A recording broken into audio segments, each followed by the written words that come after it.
ए भैया तो मेहमान आ गए। हाँ आ गई हो। पानी पिए व्यवस्था से बन। हाँ ठीक बा। कितना लोग बोल रहे गाँव ना आते इनमें कौन बाबूजी भैया ठीक ठीक से आ गए जना। कौन दिक्कत कितना मिल चला जा बैठा जा। अब तो सब हो गई। हाँ। विदाई उदाई हो जाए गाँव में समय ना लगेला। हाँ ठीक बा विदाई हो जा कोनो दिक्कत नहीं है। चलेगा का हो विदाई हो जाओ। हाँ विदाई कर दो। ठीक रहे समय से चल जाइलो अपना घर है में कौन रोल कमांडल करे के बा आ सब रसम पहले का बियाह में का होइए गइल बा। बस आइल बा लो निम्ने समय से अपना घरे चल जाओ लो। कैसन ठीक बा ठीक रही तो चलल जा।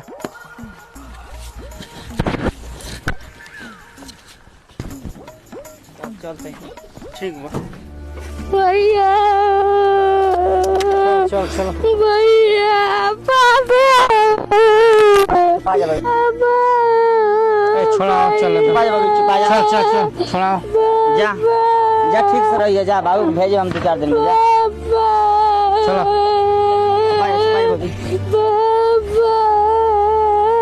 बैठा बैठा। ए ड्राइवर हमने चलते हैं तो ले लेके आओ।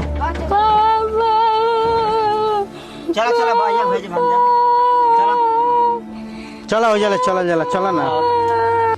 चुपा जा भाई चुपा जा 2-4 दिन भैया तारा भेज हम जाइए। ठीक बा हाँ ठीक से रहिए बढ़िया से रहल जाला।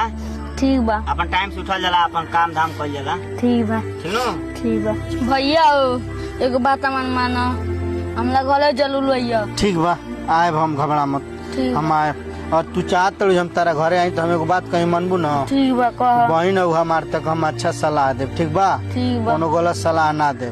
तू जहाँ रहिए तहाँ एकदम नीमन से रहिए खुशी से रहिए।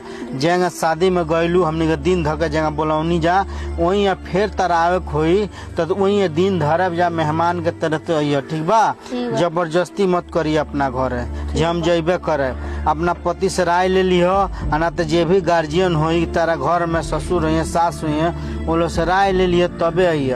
कोनो बात हो जाए झगड़ा तकरार तो जगह हमनी के मार देनी जा बोल देनी जा डांट देनी जा कई बेर तारा के हम मरले बानी तो हमसे तू नाराज नहीं खू न। अगर केहू मार देता तारा के केहू कुछ कह देता तो तू समझियो हम देवर अगर मार देता समझियो भाई मार दले।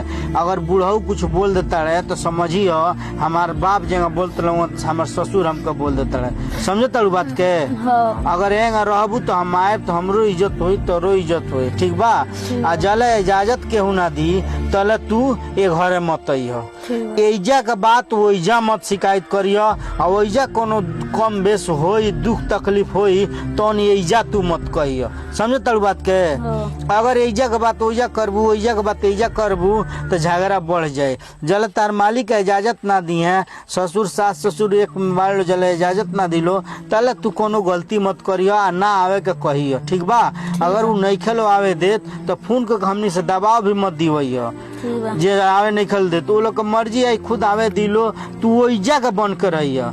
देख ल एगो नसीहत याद कल एजा से तार डोली जाता नैहर से आ भाई घर से बाप घर से तार डोली जाता आ ससुरा से अर्थी उठला ये ध्यान रखले रहिए तहार अब ऊ घर ई घर ना समझ तारू। अगर तू ये बात पर कायम रहबू तार हम भाई हैं तब तो हम आए इज्जत पानी से जीवन भर रिश्ता बनो रही जानलू। जेंगा तू अपना भाभी के साथ है रहल बाड़ू हमरा औरत के साथ है वही ओइजा जे भी है ओकरे साथ निमन से रहिए। जेंगा बाप के साथ रहल बाड़ू ओइजा रहिए। जेंगा भाई मार देता सो 2 दिन 4 दिन पर हमनियों बोला चाली होला। अगर कोनो तकलीफ तरह से हो जाए तो तू एकदम ओई तरह समझे जे हमार भाई बाप से जेंगा भई रहे ओई तरह जुनियो होते में कोनो बढ़न बात नहीं है। केहू काम करे खातिर बोल देता तो समझिए हमार माई डांटती है समझ तारू। तब तो हमनी के आब जा चाहे बाबूजी अइए जइए इज्जत पानी हमनियो को रही तोरो रही ठीक बा।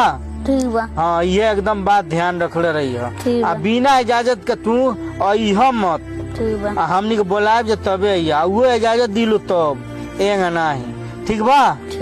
ठीक बा जा हम आए 2-4 दिन में ठीक बा। अगर यहाँ करबू तो जुनियो आए तो इज्जत पानी हमनियो को रही बुढ़ाऊ सोचिले हाँ इनके बहन बढ़िया भी है ठीक बा। शिकायत ना हो जा तब जा जाए बाबूजी चलो जाए 2-4 दिन बाद।